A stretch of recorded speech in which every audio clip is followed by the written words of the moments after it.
Al McFarlane. Welcome to The Conversation with Al McFarlane. I'm glad to be here. I'm glad to have you along as well. Today is Wednesday, August 16th, 2023. The month is flying fast. State Fair is almost upon us. Funny weather, cool, stormy, now beautiful. Some weather variation promised and extreme heat promised for next week. So all you can say is enjoy it. This is Minnesota, and get all the warm weather we can for as long as we can. Well, as always, I want to thank you for connecting however you're connecting. We stream this program on 6 different platforms, I think, or 7 maybe. We are coming to you through the YouTube channel of the Black Press of America, Black Press USA. We're streaming to the YouTube channel of Inside News, Inside News MN. We also are streaming on 3 Facebook platforms, the Al McFarlane Facebook page, the Inside News Facebook page, and the Black Press USA Facebook page. Finally, we are live streaming to Twitter and live streaming to LinkedIn. And however you connect, we appreciate the connection. We love being with you. We want you to support this conversation. And the way you can support it is during the course of the show or afterwards, go over to the YouTube Inside News MN channel and subscribe, like, and share. Subscribe, like, and share at YouTube Inside News MN. We've got a great program, a good program, one that you'll enjoy. 3 great guests, important topics. But before we begin, we want to remind you that we're partnering with our friends over at Minnesota Department of Health. And we want to remind you that risk still exists around COVID-19. And so, it's simple. Let's just keep talking about following the COVID-19 protocols. That means washing your hands, staying aware, and prioritizing prevention. And the idea is that together we can create awareness, we can encourage testing, and help everyone stay healthy. So enjoy the show. Remember, get well, stay well, get healthy, be well. Okay, then let's get into today's program. And I want to begin by introducing and inviting my friend and colleague, Anika Robbins. First of all, Queen Sister, Anika, how you doing? I'm well, sir. How are you? Always good, and better because I'm in contact with you, of course, all the time. So what's going on with you right now? What's happening? Everything, sir. This is a busy let me time. say that you're the force behind the Anika Foundation. And really Yes, what I wanted to do in this conversation is take the time to explain and explore thank the you. value proposition, the mission, and the work of the foundation in a way that encourages other people to support and be aware. So let's start with that. Thank you so much. I appreciate it. The Anika Foundation is actually in the midst of and celebrating 15 years of service to the Twin Cities and the broader state of Minnesota. We mobilize, organize, and serve around our 3 core impact areas, which are civic engagement, economic empowerment, and health equity.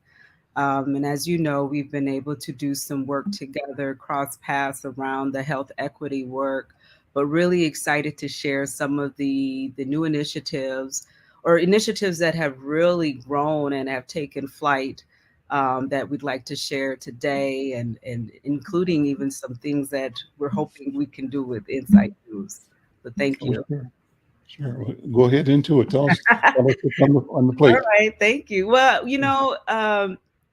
health disparities continue to impact the Black community and communities of color at large. You and I both are deeply engaged with Minnesota Department of Health's efforts to keep our community informed around the COVID-19 pandemic. I know that they've removed that labeling of it, but we understand that there's a new variant, the Eris variant, that is in the atmosphere. We understand from MDH and the CDC that there are new vaccines on the way, probably this fall. But the key message here is just to be mindful that we are not totally out of the clear when it comes to COVID-19. And we especially like to stress the importance of our elders, those with pre-existing conditions such as heart disease, cancers, and so forth, that this increases your risk. And so you just want to make sure some of those protocols you mentioned earlier around, wearing masks. I myself have resumed wearing masks when I'm in large, I have as well. public spaces, particularly flights. So just making sure that we don't fall back on those, hand washing, maintaining your distance and things like that. Um, and just being otherwise careful in practicing other healthy lifestyles such as diet and exercise. And I see you have Dr. Ahmed, and we'll be talking about sleep. And sleep is often under discussed, right? Like it's a factor with heart disease. And so I'm really excited to hear her part of the conversation. But at any rate, we are working with MDH's Eliminating Health Disparities initiative to launch, or rather expand on, our program Quality Life Minnesota. This is a vision that I've had for 10, 15 years to really amplify and energize our communities around health awareness, being excited about claiming our health and wellness, and believing that we deserve to live healthy lives, but also taking those critical steps to, make improved lifestyle changes, whether it's monitoring salt intake, diet. This campaign is taking a whole family approach. And so we're not just focusing on the men and the women and the children, we're focusing on the whole family. Unfortunately, the Black family is overrepresented when it comes to health disparities. Department of Health is focusing on STD and STI and HIV awareness, along with Ramsey County Health. Heart disease continues to disproportionately impact Black families. Same thing with breast cancer, and several others. And so it's really just about increasing our awareness, making those connections, helping community members make connections with healthcare providers in their communities. We know that sometimes finding someone who is compatible with you, who will dignify your experience, your clinical visits, is very important. And sometimes that's a barrier for people accessing quality health care. We know that many folks are uninsured or underinsured. And so our goal, as it's always been, over the span of my career and the organization, has just been able to be about making those connections and removing barriers so that community members can access the funds, the resources, and the support they need to make informed decisions. Well, I've got several questions that relate to all the things you've talked about. This is a great conversation, and congratulations and kudos to you for continuing to pioneer the promotion and creating awareness in our community, but also among those outside of our community who have not chosen to see us. Really believe that that our existence matters.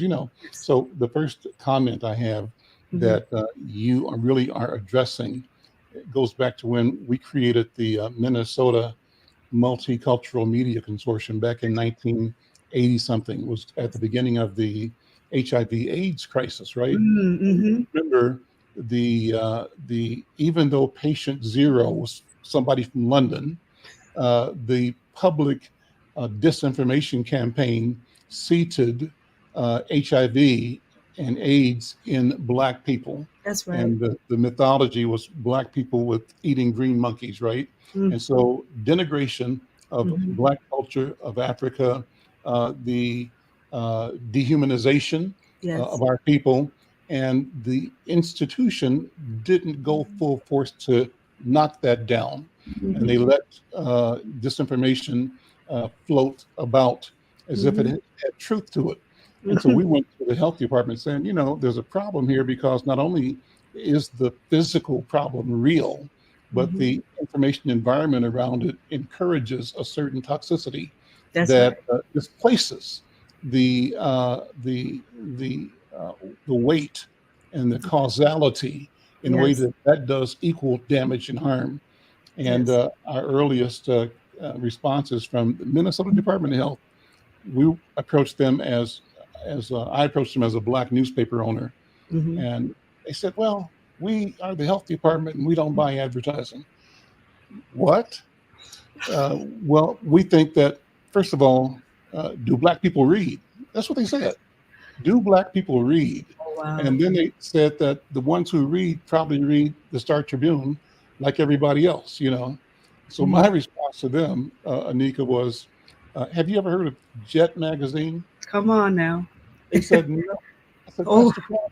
yes, You don't know anything about us, that's and right. you refuse to know, and you Yes, want to ignore the mhm, knowledge that we have about how we construct our world." that's And right. Jet Magazine, Ebony Magazine, and others are the tools we use to keep Absolutely. connected to our humanity, our dignity, and Mm, to fight against the consistent structural marginalization and degradation of mm, our humanity that you all hold as everyday business. And you that's don't right. acknowledge that you're doing it, but that's what you're doing. So that's That's right. where my fight began. And so Yes, what sir. you're doing and bringing this banner forward is Yes. staying on the battlefield saying, y'all got to give the money up. Yeah. Y'all got to put Yes. the resources in our community because we have to talk to our people about our challenges and about our solutions. And we have to be cast in this equation on the solution side, not just on the problem side. And my final Al McFarlaneism, Anika, was that this is an example of you get the money, we get the misery. Mm, That's that end. you Y'all know, make money on whew, our misery, and you keep us in a miserable condition. that's right. And that's That's how right. you got it structured. It's structural. So you don't have to take responsibility for it. You think that's the way it is, and you want us to buy that. Guess what? And I'm feeling like Montgomery right now. Yeah. We we You not got a chair over we there. we not buying we're not buying that anymore. It's not going to go No, down we like are that. not. We are So not. go with me on that. What do you think? Oh, I am with you 100%, and I want to thank you and honor you for your pioneering efforts in loosening up the field, so to speak, so that organizations like ours can build on some of those earlier efforts. But even in our time, our 15 years of engaging in community and public entities, we present ourselves as cultural translators and Hmm. trusted messengers, Hmm. and we've done a lot of advising with Minnesota Department of Health, Minnesota Housing, and all of these agencies that, we have trusted spaces, Hmm. trusted media outlets. Yep. We do read, we consume information Okay. And, like and we everyone else, create. and everybody is not reading the strip, right? It's right. So, And most um, people are not. Most of our no, people are most not. people are not Yeah. across the spectrum, right? Yeah. So, but Black media is and always has been Yeah. powerful, along with Black churches and our Hmm. organizations. And Hmm. so, because we are relational people, and these are That's right. some of these are the ethos that we've operated on, even with our work around the census. It's like we have to talk. I mean, Al, I almost quoted you verbatim. We're so in alignment. I said, it takes for us to talk to us about the Hmm. issues that affect us. Hmm. Hmm. And so that has been our approach. We're partnering with organizations around the state that are Black serving in areas like Duluth and St. Cloud, Rochester and Mankato. But I want to highlight another critical point. Hmm. Part of our campaign is to address root causes, Hmm. because a lot of these things are band-aids, right? We understand that, temporary fixes, but we understand that racism is a root cause for many of the health disparities. When we talk about structural disenfranchisement, with housing, with employment, workplace discrimination is something that we're looking to tackle as well, because we know most people spend 60 to 80% of their time in the workplace. And while many believe that, the public safety and police accountability are the ground zero of race relations in America, but people are suffering every day, day in, day out on the job. Mm. heart disease Mhm. rates, Mhm. all of these cancers, the body Stress. is not Stress. designed to absorb the Mhm. stress. Mhm. And almost every health disparity has a root cause in stress, high Mhm. cortisol, you know, the heart disease, allergies. We're seeing an increase in anxiety. These are all these systems with the body. And I'm not a doctor. You probably dive in more with Dr. Ahmed, but all of these systems are interconnected. And when we have high toxicity exposure, high inflammation, our body is not designed to handle those things over long periods of time. And so it's one thing to, of course, we're hosting workshops and events and you know, doing things around breast cancer awareness and all that. But we really, if we're going to look at root causes of any of the socioeconomic disparities, then we need to really dive deep and have those conversations about how we can root out and hold workplaces, public entities accountable for the toxic work environments that many of our people are functioning under. And accountability, I think, Anika, has to do with being public, Yes. asking, what are the numbers? Give Yeah. me the data, and what's the history? Because uh, even in the philanthropy arena, Mhm. our organizations that were doing the legacy work were Yes. often confronted by the decision makers in the philanthropy side with questions like, what's the evidence that your proposal, your strategy will Right. work, Right. evidence based. And so we need to turn the table That's right. and ask Hennepin County, Mhm. ask the city of Minneapolis, ask the state of Mhm. Minnesota, each of the departments, Mhm. what's the evidence Right. that the solutions you have provided for the past 100 years have served our people? Right. Because the numbers are reflected in the disparity, and Yeah. you have failed. Yeah. And you failed consistently, and you've accepted that failure as the way things are. And so I That's think right. we've got to be ready to challenge not only ourselves for the things that we don't do right and Yeah. for being accountable, but we have to also feel the power to That's right. speak truth and to speak our expectations and to demand and to operate with the intent that what we seek is what is Yes. going to be. That's what I think. Anika, look, good to talk to you, my friend. Always, always. Thank you. My pleasure. More to come. More to come, and yeah, and any way that we can partner with you, obviously we want to. So let's just make all of that happen. Any particular events coming up that you want to tell people about? Our projects? We're planning our breast cancer awareness events right now. We do have some backpack giveaways that we've been doing. So we did some with Mr. Charles Caldwell last weekend. We are working with our team in St. Over Cloud. north at the mural, right? Yes, the Take healing a minute to talk stays. about that. I'm going to get Charles on the program pretty You soon, but what he's should. doing You is should. phenomenal. What was your experience, and what do you think about the idea? So we love Charles, right? He is Mhm. our Ernie Barnes, I think is the artist name from Good Mhm. Times, but just a prolific artist. And since he is there, he wanted to create this healing presence in Mhm. the rest of the community. So Mhm. he's posted at the parking lot where Walgreens used to be on West Broadway, directly across from the mural.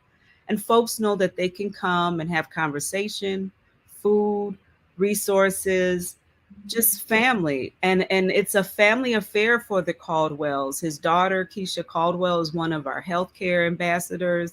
What Mrs. Caldwell's doing, like the whole family. And that's what I believe that it's going to take is Mhm. all hands on deck, is people recognizing the need and showing up and just being present with love and resources. So we'll be doing more with them around blood pressure checks, distributing meals. They have other partners as well.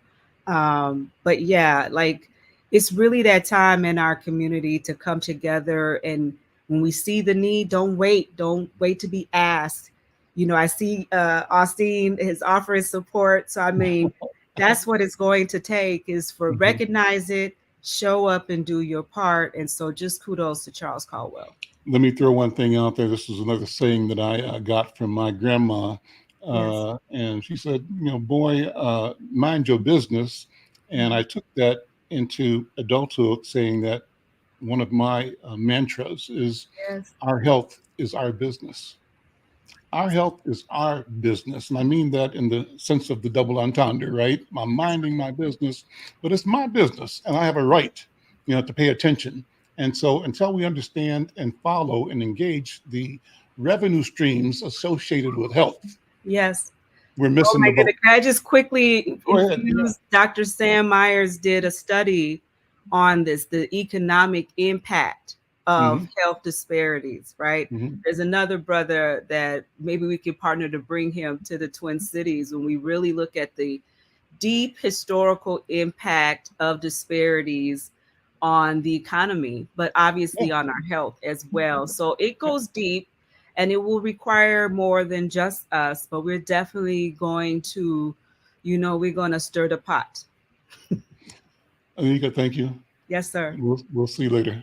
Sounds good. Thank you for having Take me. care. Anika Robbins, the Anika Foundation. What a wonderful spirit, a wonderful story, and what wonderful work. And Anika, know that we're all behind you all the time, and keep it up. Let me bring in my next guest, another queen sister in the community, Sister Austene Van. Hey, Austene, how you doing? Hello, King. How are you? I am marvelous, marvelous, marvelous. Thank you for being here. Thank you for all of your work at Oh, Yellow Tree Theater. Thank you so thank you much. so much. Thank you Tell for me what's having going me. on. A lot is happening. And I'm so inspired by Anika. She's been Mhm. my hero for a number of years. He's amazing. But we are traversing a very difficult path through theater because theaters have been having a hard time coming back from the pandemic across the nation. The New York Times just had an article about it, how people aren't really coming back. But I have hope, and I have a wonderful staff.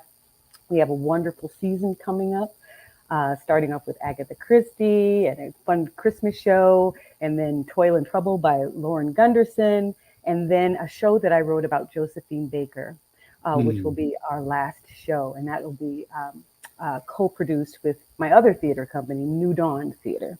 And New Dawn is more of our, they're both for me social justice, but New Dawn is actually like the heart of my social Mm. justice work. And me coming from Penumbra Theater, that's what I know to do. Mhm. Ever since I was 5 years old, is Mhm. your art is to help heal and transform people. I'm Mhm. out there at Yellow Tree, which has been historically a theater that was founded by and run by a beautiful couple, Jason and Jessica. But out there, I'm in Osseo, it's red. It's a little red, right? And so, um, what I was heartened by when I was just listening to Anika was people need to see us everywhere, Mr. Al. And what I'm experiencing, and wonder if I was sheltered by Penumbra. I'm saying that because doing social justice work, growing up in Penumbra, there's a certain amount of security that you have when doing your work, right? You've got your members and your leaders on the front side and behind you. I'm out at Yellow Tree not just because I love theater or I want to lead some things, but for the sake of integration. Part of the reason why people have fear about us, right? About people of color, period, is because they don't know us, and that was a key word when I was listening to Anika is ignorance.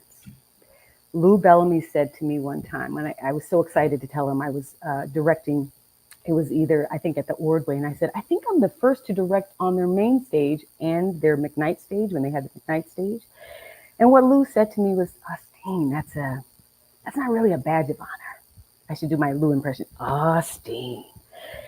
Um, we should be seen everywhere. It should be commonplace to see people of color everywhere. But I was the first Black female to direct on their main stage and their McKnight stage. I'm sometimes the first Black female something or other to direct here and there. Um, and I'm out there for as long as I can be out there so people see us, and it should become normal. It should be normalized. Mr. Al, there are only about 7 BIPOC leaders in theater in Minnesota, but there are 300 theaters. And I'm going to be very frank and open and vulnerable. What I've experienced, or what I'm experiencing out there is people who are uncertain of who we are, what we do, and where I come from. As a matter of fact, there's some businesses near me, very, very, very near where I work. And we were talking about, and Anika was talking about stress in the workplace, especially for people of color. So very near me was a display. You're not going to believe this because you probably haven't seen this for a long time. A display case in this shop, glass display case of a pickaninny, Sambo, Jimbo, Mammies, all these things, just 3 doors down from me. And my team went there just to say, hi, everybody. Hello, we're Yellow Tree. We've been working so hard. We haven't been able to say hi because there's only, we're a staff of like 3.5.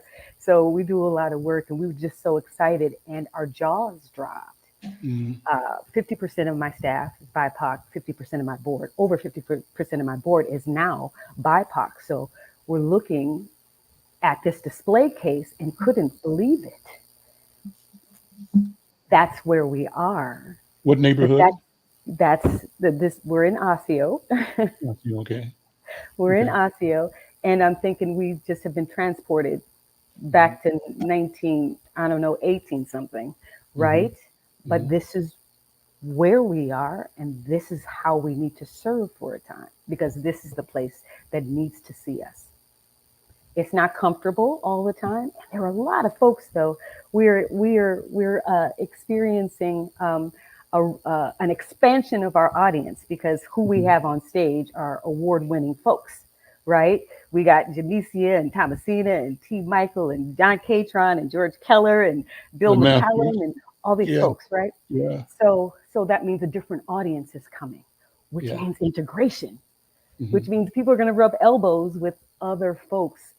And I think that is going to help us quite a great deal in our America. We need to integrate a little bit more. People need to see us everywhere. So that's my soapbox.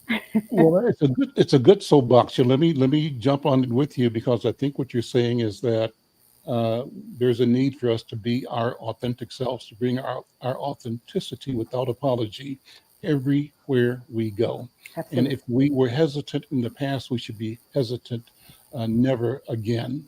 And that the time calls for us to discard any reservation and any sense of having to navigate through the double talk, right? The double-mindedness that we operated with in the past out of necessity.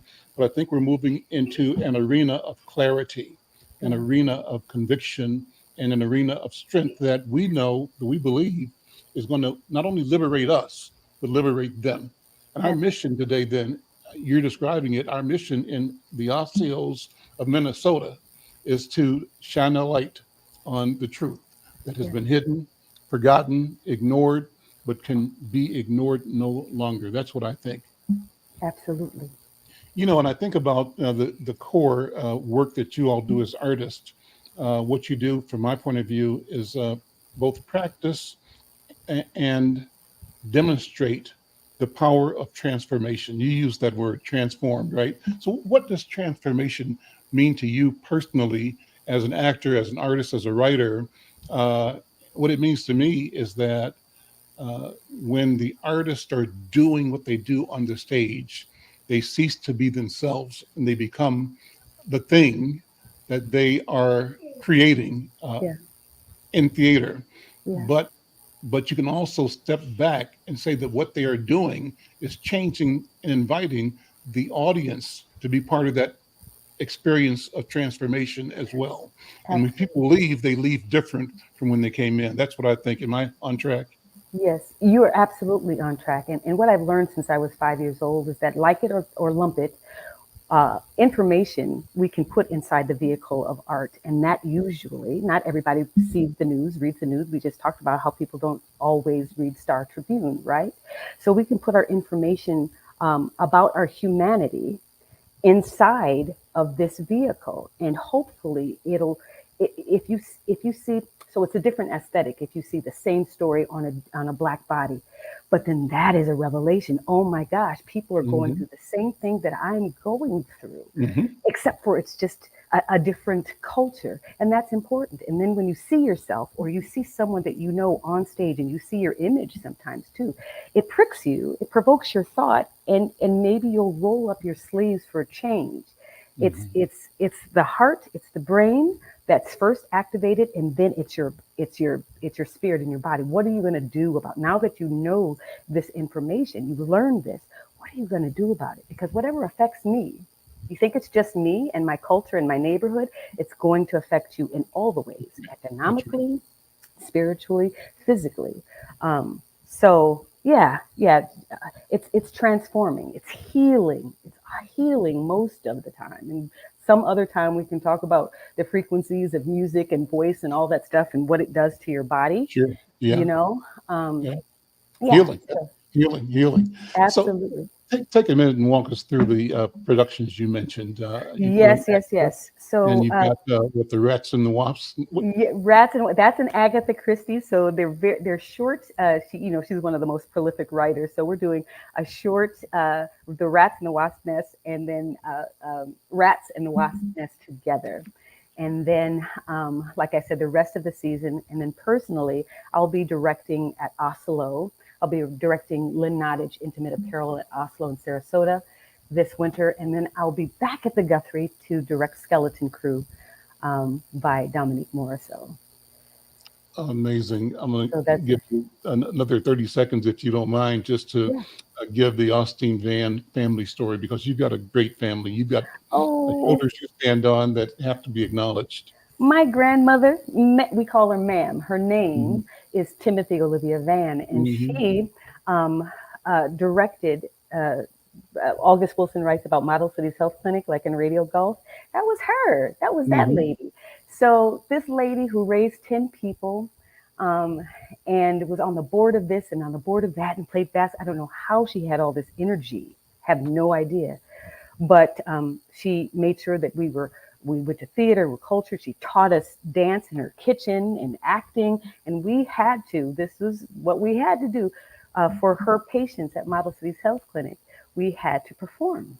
That's what you have to do, because your gifts aren't just for you, right? She let us know that they're for other people. And this heals these people. Your gifts actually heal folks that are terminally ill or temporarily ill. Those folks that are a little lonely, the seniors folks. So it just was, it's destiny to me. It's no coincidence that I learned that at 5 in her kitchen. And then Model Cities Health Clinic is just down the hall from Penumbra. So I would tootle down the hallway and see what Lou was doing and see my images. I would see, that was common to me, to see my images on stage. So I became and I still am. I will ride or die for Penumbra all day long. That's my place. That's my home. But leaving those walls to go to other institutions, I realized, I'm really spoiled. Yeah. Because I get to see me all the time there. Yeah. And it wasn't even anything that I questioned. And so I would love for that experience to be felt, seen, heard by our other communities. Commonplace. Austene Van, thank you so much. Always good to see you. Thank you for having me. Your grandma was beautiful, gracious, elegant, and powerful all at the same time. And yeah, so it's no wonder you are who you are. Sister, love you. Thank you so much. Thank you. Love you. Have a beautiful day. Take care. Okay. Great show, great conversation, and we're going to continue on the same stream. I'm pleased to introduce who I think is a new friend. I don't think we've met before, Dr. Yasmina Ahmed, who is a sleep expert from ADVENT in Woodbury, and we're talking about apnea in particular. And I can tell you that I've got a stake in this conversation that's personal. The questions that I'm going to ask her to go over in the course of this conversation have to do with why she chose to specialize in respiratory health, and particularly things like breathing and snoring and sinus and sleep apnea conditions. What are those things, number one? And another general question is how can and what are the new treatments and techniques, such as they're calling it positional therapy or oral appliances and surgery, help individuals with breathing, snoring, sinus, and sleep apnea conditions? What are the potential benefits and what are the risks? And there are more questions that I have. And the questions not only are for the sake of this journalism that we're doing here, but I'm a personal person who's experienced sleep apnea all my life. And I'm so glad for the help, for the doctors, for the science, and for the tools that are available now, because I can tell you it's changed my life and probably given me life. And I'll talk about that during the course of this interview. But Dr. Ahmed, good afternoon. Welcome to the conversation with Al McFarlane. How are you? Wonderful. Thank you, Al, for having me on your show today. I'm very excited to be here and hopefully answer some questions that you may have. Great, great. Well, talk about you, first of all, how you chose this career and what are the things that keep you motivated, excited, and positive about working in this arena. Okay, so it's been quite a process for me to get to where I am today. I think it kind of goes back to when I was about 12 years old. My brother, my father, and I were returning from a family vacation together. We were on an airplane, and my dad developed a heart attack on the airplane. And so just kind of going through that process of kind of feeling scared, not knowing what to do, and then just also really seeing, really what an impact the medicine can make on really saving someone's life. That was really formative for both my brother and I, and that led us to both pursue careers in medicine. And then probably the second influence there that I had was that my brother is actually an otolaryngologist. In particular, he specializes in sinus conditions, actually. And so he's a couple years ahead of me and really was very influential in helping me to pursue a career in otolaryngology. And then kind of what brought me even further to specialize in just kind of the nose, the sinus area, as well as treating sleep apnea, was really just because it's so impactful for our quality of life. When you can't breathe well, you can't sleep well, you can't function properly throughout the day. Not only just quality of life, but also we know that it can really affect our overall health and really increase our risk of mortality or death. So we can really change somebody's life for the better by really just helping them breathe better and sleep better. And that's something that is really the big focus here at ADVENT, which is the practice that I joined over a year ago, or close to a year ago. And kind of the beauty of ADVENT is that we can really offer these kind of more minimally invasive solutions that are really kind of low risk, but very high potential for benefit to really change someone's life for the better. Let me practice saying the title of the profession or the specialty. I'm looking at it in your name, Otto or Otto? How do you start it? Otolaryngologist? Very close. It's a mouthful for sure. So you got it right. Otolaryngologist. Otolaryngologist. Okay, great. Shonda is saying she made it to the stream late, but glad this topic's being covered. Snoring, sleep apnea, and more. Specifically, untreated sleep apnea can have many health impacts, short and long term. Thanks, Shonda, for the comment. Doctor, what about that? So Shonda's definitely on the right track. Right now, I think the estimated prevalence of sleep apnea in our population is around 5 to 10%, and this is grossly underestimated.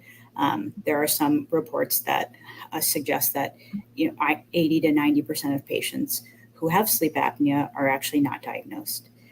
Some of the impacts that we see, I mentioned earlier, can really impact our quality of life. Often we see this as feeling tired during the day. Maybe our memory is slightly impaired. It can even affect our motor coordination. And in fact, it can really even increase our risk of getting into a motor vehicle accident. So there's some data that suggests that risk is increased by 2 to 7-fold, depending on what studies you're looking at. In regards to more of our health, both short-term and long-term, untreated sleep apnea has been shown to increase our risk of cardiovascular disease. More specifically, what I mean here would be an increased risk of heart attack, coronary artery disease, cardiac arrhythmias, so that would be an abnormal heart rhythm of the heart, as well as high blood pressure, and then also increases our risk of developing sudden cardiac death. In addition to that, it also can affect our brain. So some of the long-term consequences we might see would be an increased risk of dementia, and also, as I mentioned, some memory deficits as well, and cognitive deficits. In regards to our lungs, it can also increase our risk of developing chronic lung disease. And I'm probably missing a few others here on the spot, but definitely you can see that it really has a very global impact on our body. Mm-hmm. Well, let me jump in by saying I'm going to take this opportunity to issue a personal public apology to the people of Minnesota, because Al McFarlane used to drive on Minnesota streets and highways asleep. And I was asleep because I refused to go check out why I was sleeping all day, everywhere. I'd be in conversations with individuals, I'd nod off. I'd be in the middle of a sentence, nod off. But the worst part of it would be pull up to a stoplight and go to sleep. And then I'd wake up when somebody behind me honked the horn, and luckily never took the foot off the brake while I was asleep. But I am apologizing publicly to every resident and citizen and driver that I, through my irresponsibility, endangered. And that's how important this is. This is a confession, but I think it's one that I'm willing to and need to make for my own healing and accountability. And so because of that, and because of the difference in my life with the CPAP machine, that's the therapy that I've been able to get like 20 years now. I am alert. My life is different. I'm alive and I'm conscious. And I'm sure, Doctor, you hear stories like this all the time.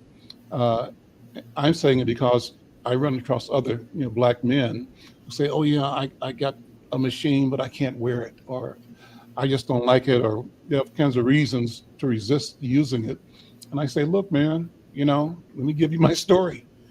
You got to figure out how to use this gift of technology of therapy to protect your life and the lives of people around you, people who are passengers to your family. You owe it to them. And if you even are a little discomfortable with the sleep machine, the CPAP machine, that's okay. Think of the lives you're saving by not being foolish. What do you think, Doctor? Am I over exaggerating or what? No, I think you actually hit the head on the nail there. Your story is very similar to a lot of the patients that I see on a daily basis, who are really just struggling to get through their day, stay alert. We're not always aware of the reason behind why we're feeling so tired. And I think that's part of the reason that we sometimes put off that visit. And then sometimes what can happen too is that when we actually make it to the doctor and we start telling them about our problems, sometimes patients will commonly express to us that they felt dismissed in the past. So really, I think it's very important that once you start recognizing that you are having these symptoms of feeling tired during the day, maybe even having some snoring, other people have started to express concerns about your sleep quality at nighttime, I think that's really the time to kind of get yourself to the doctor, get evaluated for sleep apnea so we can start treating and get you feeling better and being safer. In regards to what you mentioned about how sometimes there can be that resistance to using CPAP, that is probably one of the most common things that we actually hear at Advent. And I think a lot of our patient base is actually patients who are trying to seek some kind of alternative to CPAP, or really just trying to strategize with us about how can we make that CPAP a more comfortable experience for them. Oftentimes what patients are maybe not aware of is that, often sleep apnea and nasal obstruction or difficulty breathing through your nose can often go hand in hand. And that can actually be a big barrier to why patients are not able to comfortably use that CPAP at nighttime. And so that's one of the things that we definitely evaluate our patients for. Actually, kind of the term that our CO coined is kind of the breathing triangle. And what that really gets at is focusing on the fact that we have 2 nostrils and 1 mouth, and that's kind of forms the opening of our airway. So we want to make sure that both of those are widely patent and open, because that's going to give us the best chance to really optimize our success at treating our sleep apnea more effectively. So, I know I'm a snorer, and even with the CPAP machine, it reduces it sometimes. Sometimes I still snore because I have to get kicked in the back or shoved overnight several times to make sure I've got my apparatus properly. Sometimes it moves, twisting and turning at night, and so talk about snoring, why it happens, and why it's important to try to address it, not only for the individual, but also for the people that you're sleeping with, what your medical or situation does to inconvenience somebody else. How big an issue is that? So that's also something that we really commonly see. We sometimes refer to that as sleep divorce, because our snoring has become so loud that that we have to sleep in a separate room from our partners. So this is definitely a big problem for both the patient and the patient's partner. Snoring and sleep apnea are pretty intimately related, but I'd kind of like to separate the two for a moment here. So when I think about sleep apnea, I'm thinking about our airways collapsing when we sleep at nighttime. And so there's typically almost a complete closure or a partial closure that's resulting in us not getting enough oxygen to our tissues at nighttime. Snoring is similarly related in that our airways are narrowed, and that's then causing our airflow in our throat and our nose to be more turbulent. Often it results from the palate, which is in the back of our mouth, kind of vibrating, and that sound is often what we perceive as snoring. So kind of one of the goals that we have when we're trying to address snoring and sleep apnea is that we really want to get that airway to be as open as possible. It's often we have to address it from multiple angles. So something we haven't yet discussed would be kind of making sure that we're treating obesity if we identify it, because that results in increased fat deposition in our neck and our soft tissues in our neck. And so that can certainly contribute to airway narrowing, and that can make a huge impact if patients are able to lose weight and commit to that. What is it that contributes to that? Obesity can contribute to, right, exactly, that increased fat deposition in our neck. And then also procedures that open up the nose. So, a lot of what we do is kind of reducing the turbinates, which are the major nasal obstructors of the nose. We also identify some other areas if, we see that the septum is involved, or if there are polyps or untreated sinus disease, we'll definitely be very aggressive about that. And then when we're looking at the mouth, there are really several options. You kind of alluded to one of those earlier today, which would really be an oral appliance. Kind of the thought process there is that that's something that you wear on your upper and your lower teeth, and it really pulls out that lower jaw. And by doing so, it brings that tongue forward, because oftentimes we're not fully cognizant of this, but laying on our back, that tongue can really fall back into our airway and really block off our airway when we're sleeping. And so that's kind of our goal here, is that we just want to make that airway as open as possible. So not only the CPAP machine, explain that, how it works. people that don't know, and explain it in a way that encourages people who have it but are hesitant to use it to be more comfortable and more committed to that therapy. Right. So, so the thought process behind CPAP, by the way, CPAP stands for continuous positive airway pressure. And so that's essentially what it does. What it does is it administers pressure continuously throughout the night so that those airways are not able to collapse. So in a way, it's what we call a pneumatic splint. So that air is just constantly providing pressure to keep those airways from collapsing. And there are many different kinds of options in terms of how we can deliver that air. So sometimes there could be a low profile mask that goes over the nose, or even something that's even slightly lower profile called a nasal pillow. Kind of looks like a beefed up nasal cannula, sits right underneath the nose. That tends to really optimize patient comfort while still getting them the benefits of using that CPAP overnight. Sometimes if patients are not able to tolerate those nasal mask options, maybe because their nose is not fully open, then sometimes they might be given a full face mask. So that would be something that covers their nose and their mouth together to administer that pressure. We definitely know that there are a lot of benefits from treating sleep apnea with CPAP.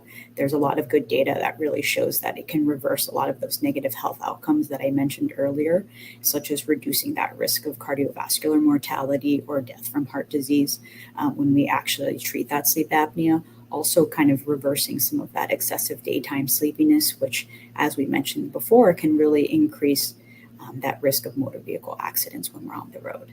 So definitely CPAP is actually considered the gold standard treatment. And that's probably the first line tool that most providers are going to offer patients when they first walk through the door. Unfortunately, though, sometimes it can be tough. Like you mentioned, sometimes patients can move around a lot at nighttime, or sometimes patients might even feel a little claustrophobic about wearing something over their mouth. And there's actually some data that shows that 20 to 40% of patients are actually unable to use their CPAP consistently and be compliant with that CPAP. So that's really where we need to figure out a different strategy to really effectively treat that sleep apnea, because we would rather make an impact there and treat some component of that sleep apnea rather than have that patient not have any treatment at all.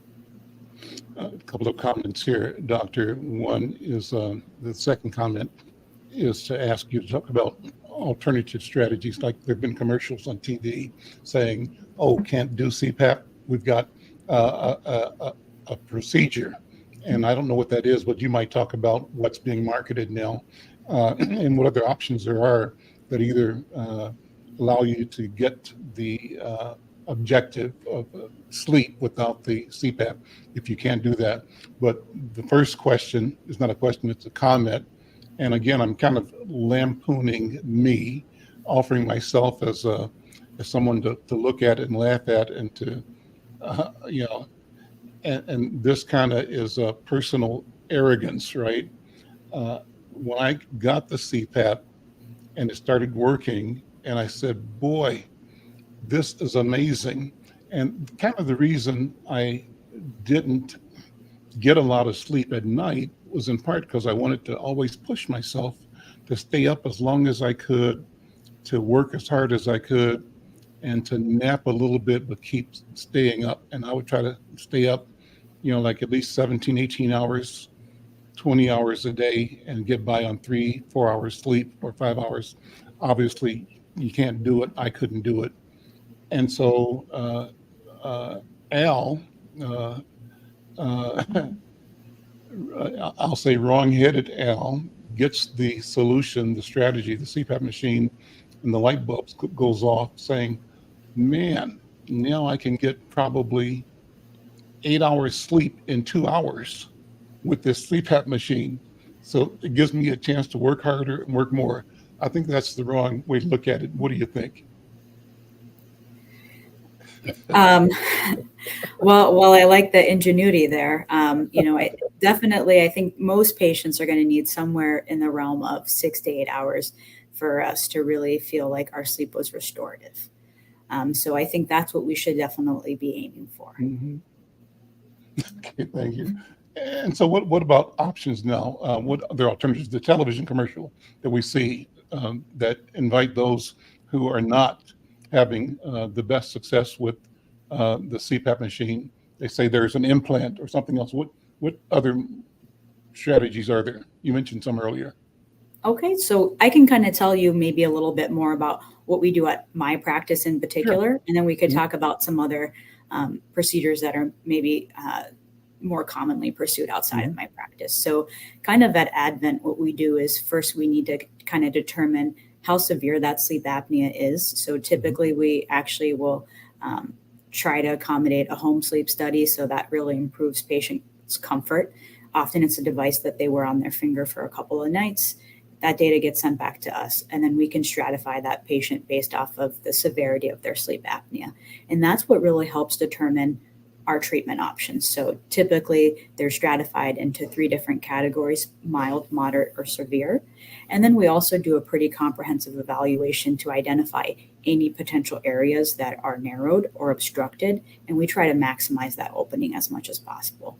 A lot of what we really specialize in is really optimizing that nasal breathing first. So kind of the 2 nostril component of the breathing triangle, trying to open that as wide as possible. And often we try to accommodate these procedures in the office because that seems to be a much better experience for the patient. So turbinate reduction, as I mentioned before, those major obstructors of the nose, there's an analogous structure on the septum that swells just like the turbinates do. It's called the nasal swell body. We'll often treat that as well. And then any sinus disease as well. Often we offer balloon sinuplasty to kind of make sure those sinuses are really widely patent, and then treating any polyps that could be blocking the nose as well. And then after that, we would typically treat any residual sleep apnea. If the patient is a good candidate for an oral appliance, that's where we would start first. So that's that special mouth guard that's going to bring that tongue more forward when we're asleep at nighttime to help keep that airway open. And then typically what we'll do after that is that we'll also offer a repeat sleep study with that device in place to make sure that sleep apnea is fully treated. If for some reason we're finding that there's untreated sleep apnea, at that time it's possible we could recommend kind of maybe going back to CPAP. Sometimes there are other surgical options available, as you kind of asked about. Inspire is definitely a great option, although the selection criteria are pretty narrow for that. What that is that's almost like a pacemaker for the tongue. So there's a lead that's implanted in the chest that really senses when we're trying to take a breath when we go to sleep at nighttime. So every time we breathe in, it activates that device to make our tongue protrude forward. And so that can be a suitable option if you happen to qualify for that device.